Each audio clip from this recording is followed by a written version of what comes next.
So, hello guys, what's up? It's me again, si Mimali Shanyo at nagbabalik ulit para sa ating panibagong video. So, alam niyo naman ata guys na ang Ilocos Norte ay baluarte po talaga yan ng mga Marcoses. And every year, nagsiselebrate po sila ng cultural festival nila which is yung Tan-Ok, if I'm not mistaken. Correct me if I'm wrong na lang guys Tan-Ok Festival. And as of the moment po guys, yung gobernador ng Ilocos Norte ay anak po ni Senator Amy Marcos. So yung pinakapunto po natin dito guys, 'di ba dapat kapag fiesta, ito po ay uri or ito po yung time ng pasasalamat, pagse-celebrate, pagpupuri. So, ang ginawa po kasi guys ni Senator Amy Marcos doon sa festival, nung siya po ay nagsalita, nag-speech po siya, hindi po pasasalamat ang kanyang ginawa, kundi paraan po ng pamumulitika. At ito pa guys yung pinaka nakakatawa, nag-hired po ng tagapalakpak itong si Senator Amy kasi guys, wala pong pumapalakpak sa kanya.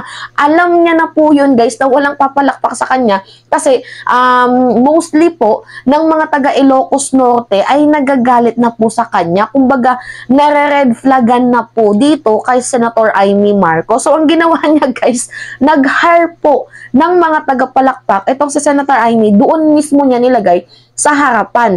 So, kung mapapanood nyo guys, yung vlog niya about sa festival, nakalapit sa kanya yung mga taong pumapalakpak. Kaya kung titingnan nyo, madami pumapalakpak. Pero guys, kung titingnan nyo sa ibang video ng mga vloggers, katulad ng kuha ni Takeru Miyamoto, wala po talagang pumapalakpak guys. Kahit sa kuha ni kuya mo JDB, wala pong pumapalakpak.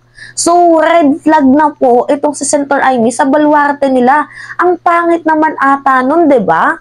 Tapos guys, dinidefine niya pa kung bakit po siya malapit sa mga Duterte. Sino po yung taong matutuwa dun? Na ikaw, taga Ilocos Norte ka, pamilya mo, mga Marcoses, nung prayer rally, binaboy, sinabihang adik, nasa narcolist, 'di ba?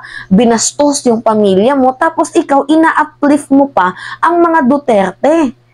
Tama ba 'yun? Kaya nga guys, wala pong pumapalakpak or wala pong natutuwa sa kanya kahit sinabi niya na matagal na po akong hindi nakabalik dito, nice to see you again. 'Di ba dapat kapag ikaw ay matagal na hindi nakabalik sa isang specific na lugar, parang we welcomein ka nila ng masigabong palakpakan. Kaso guys, wala eh. Yes, ito guys yung video. So anyway, credits po to the rightful owner kung kanino man po itong video na to.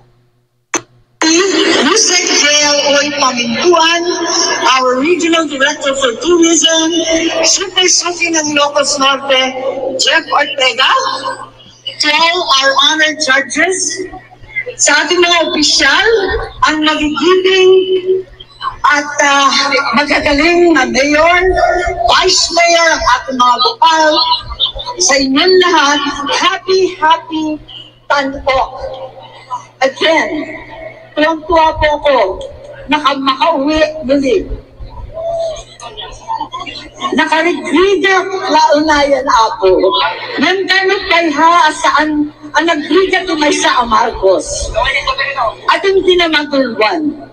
At akata kayo ang nakagurapay kanya ko. Ngayon mga damit tiyagta, nagtitiyag kong tuloy at sumusuporta. Kilala ninyo ako, hindi ko ang gali ang sumuko sa probinsya, sumuko sa pamilya. Hanggang kaya pa natin. Kakayanin natin kahit mag-isa, kahit pinigipit, kahit pinipigilan, kailangan kong lumaban para sa inyo, para sa atin. Wala pa din pumapalakpak guys, no? Nasasaktan. Sana po, gaya ng pag-iisip ninyo, ako ay isang kapatid. Manang, may presidente kayo. May Saakmet as senador. May Saakmet na ina. May pananagutan para sa susunod na henerasyon. And baka nalipatan niyo pa yan, may Saakmet na anak. Balasangak day Ferdinand Edralin Marcos. Di may pagtatangsit tayo, ani Apo Lakay. Kataan ko pulos malubusan at urgente manen tinagan a Marcos. Ikagkarigatan tayo na inilablaban dagito'y madipod ini utingakbay. Nasakit no nasakit, narigat no narigat, ngenting stukit may kalintagan.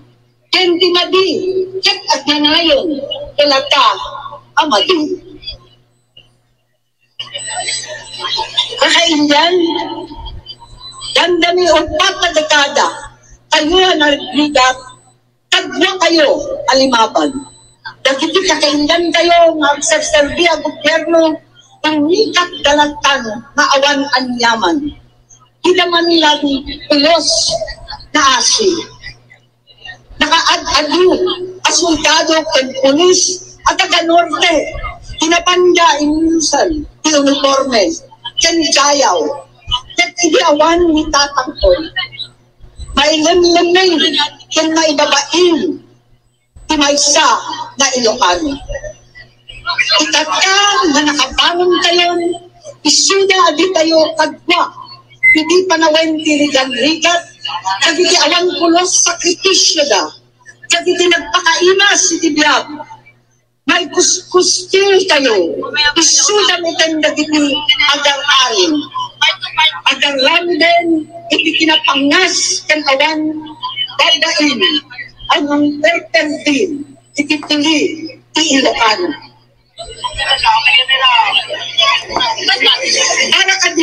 Para kadagiti nakigugkudak banwag ken dagiti apo tayo ang nagkauna ng Okay, stop na natin dyan guys kasi hindi po ako Ilocano, so parang wala po akong masyadong naintindihan.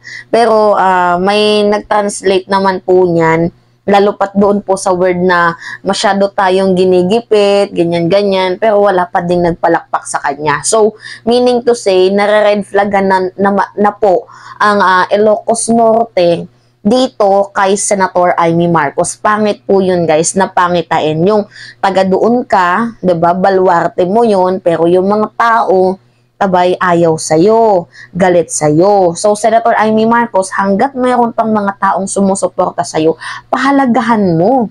Hindi yung sala sa init, sala sa lamig, yung ginagawa mo. Pagtatanggol sa kabila, tapos pagtatanggol dito sa kapatid mo. Huwag ganoon. You cannot serve the two master. Anyway, diba? Parang sinasabi niya, ina-uplift niya dito yung mga Duterteñans, which is hindi naman po ata tama na i-uplift niya. Syempre, binastos na po sila. Diba? Tapos sasabihin na ginigipit siya. Hindi naman po siya guys ginigipit. Ang nangyayari sa kanya, nawawalan po siya ng supporters dahil din po sa kagagawan niya. So anyway guys, yun lamang ho at it's me again, si Mima Alicia nyo, tagbabalik ulit para sa ating panibagong video.